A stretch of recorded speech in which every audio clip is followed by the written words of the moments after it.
സംഘർഷഭരിതമായ ഒരു ലോകത്തില് വ്യക്തമായ ദിശാബോധത്തോടുകൂടി സഭയെ നയിക്കാനുള്ള ദൃഢനിശ്ചയത്തോടുകൂടിയാണ് ലയോ 14-ാമൻ മാർപ്പാപ്പ ലയോ എന്ന പേര് സ്വീകരിച്ചത് എന്നാണ് കർദിനാൾ ഫെർണാണ്ടോ ഫിലോണി കഴിഞ്ഞ ദിവസം അദ്ദേഹത്തിന്റെ ഇന്റർവ്യൂവിൽ പറയുകയുണ്ടായി.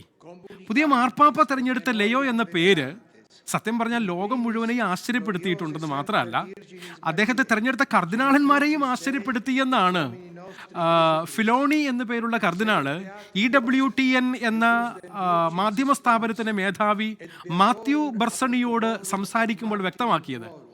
ഈ പേരിന്റെ കാരണം എന്താണെന്ന് മാർപ്പാപ്പയോട് ചോദിച്ചപ്പോൾ അദ്ദേഹം പറഞ്ഞത്, ഈ കാലഘട്ടത്തിൽ സഭയെപ്പറ്റി വ്യക്തമായ കാഴ്ചപ്പാടുള്ള ഒരാളാകണം പുതിയ മാർപ്പാപ്പ എന്ന ഉത്തരം നൽകിയതായും കർദിനാൾ ഫിലോണി ഈ സംഭാഷണത്തിൽ വെളിപ്പെടുത്തിയിട്ടുണ്ട്.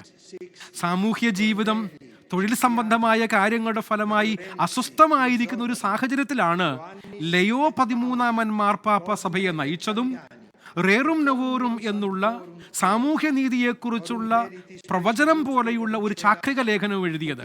അതുകൊണ്ട് തന്നെയും ലയോ 14-ാമൻ മാർപ്പാപ്പയായി താൻ പേര് തെരഞ്ഞെടുത്തപ്പോ അദ്ദേഹം തനിക്ക് മുൻപേ കടന്നുപോയ 13 ലയോ മാർപ്പാപ്പമാരുടെയും ജീവിത മാതൃകളെ അനുകരിച്ചുകൊണ്ടും അവസാനമായി ലയോ 13-ാമൻ മാർപ്പാപ്പയുടെ റേറും നവോറും പോലുള്ള ലോകത്തെ സ്വാധീനിച്ച പ്രബോധന രേഖകളോട് ചേർന്ന് നിൽക്കാൻ തനിക്കും താല്പര്യമുണ്ട് എന്ന് പറയാതെ പറയുന്നുണ്ട് എന്ന് തന്നെയാണ് ഞാൻ കരുതുന്നത്.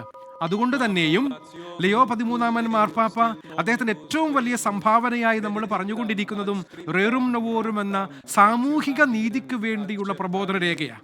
അവിടെ സാമൂഹ്യ വിഷയങ്ങളുടെ മാർപ്പാപ്പ എന്ന് അദ്ദേഹത്തെ വിളിച്ചുവെങ്കിൽ അതിന്റെ പൂർണ്ണതയിലേക്ക് തീർച്ചയായും പരിശുദ്ധ പിതാവ് ലയോ 14-ാമൻ മാർപ്പാപ്പയും ഉയരുമെന്ന കാര്യത്തിൽ സംശയമില്ല.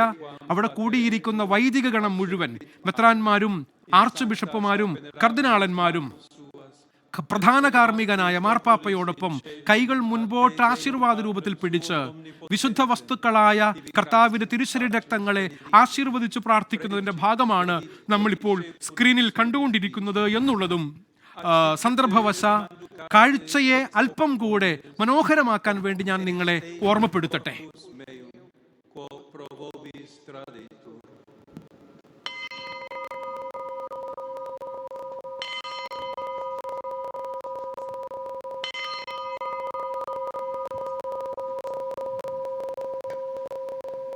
വിശ്വാസി സമൂഹം മുട്ടിന്മേൽ നിൽക്കുന്നു, മണികൾ മുഴങ്ങുന്നു. യേശു കർത്താവിന്റെ തിരുശരീരം മാർപ്പാപ്പ കൈകൾ ഉയർത്തിപ്പിടിച്ച് ആശീർവാദ പ്രാർത്ഥന ചെയ്ത ശേഷം ഇപ്പോൾ കാസ എന്നറിയപ്പെടുന്ന തിരുരക്തം ഉൾക്കൊള്ളുന്ന അദ്ദേഹത്തിന്റെ കരങ്ങളിൽ വഹിച്ചിരിക്കുന്ന ആ ഗ്ലാസ് കൊണ്ടുള്ള ആ മെറ്റാലിയൻ കാസയിൽ നിന്നും കർത്താവിന്റെ തിരു രക്തത്തെ ആശീർവദിച്ച് പ്രാർത്ഥിക്കുന്നു. ലോകമെമ്പാടുമുള്ള എല്ലാ പുരോഹിതരോടുമൊപ്പം ഞാനും ചേർന്ന് പ്രാർത്ഥിക്കുന്നു. മാർപ്പാപ്പയുടെ കരങ്ങളിലിരിക്കുന്ന കർത്താവിന്റെ തിരുരക്തം ഈ ലോകത്തിന് വലിയ രക്ഷയ്ക്കും അനുഗ്രഹത്തിനും സമാധാനത്തിനും കാരണമാകട്ടെ എന്ന്.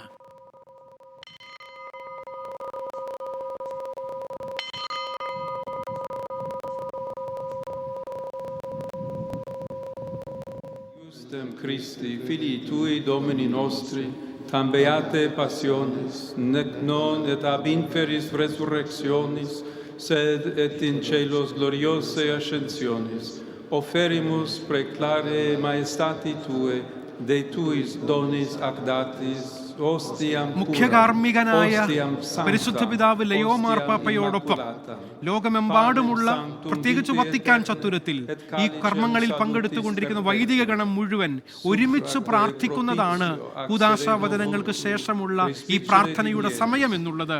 ഇവിടെ ഒരു കാര്യം ഞാൻ കൂട്ടിച്ചേർക്കുന്നു, അവൻ ഒരുവനും നാം പലരുമെന്നല്ല, പലരായിരിക്കുന്ന നാം ഏകനായ അവനിൽ ഒന്നാണ് എന്ന് പരിശുദ്ധ തൃത്വത്തെ ഓർമ്മപ്പെടുത്തിക്കൊണ്ടുള്ള ആഗസ്തീനോസിന്റെ വാക്കുകൾ ഉച്ചരിച്ചുകൊണ്ടാണ് അഗസ്തീനിയൻ സഭാംഗമായ പരിശുദ്ധ പിതാവ് ലയോ 14 മാർപ്പാപ്പ നമ്മളെ എല്ലാവരെയും ഓർമ്മപ്പെടുത്തിയത്.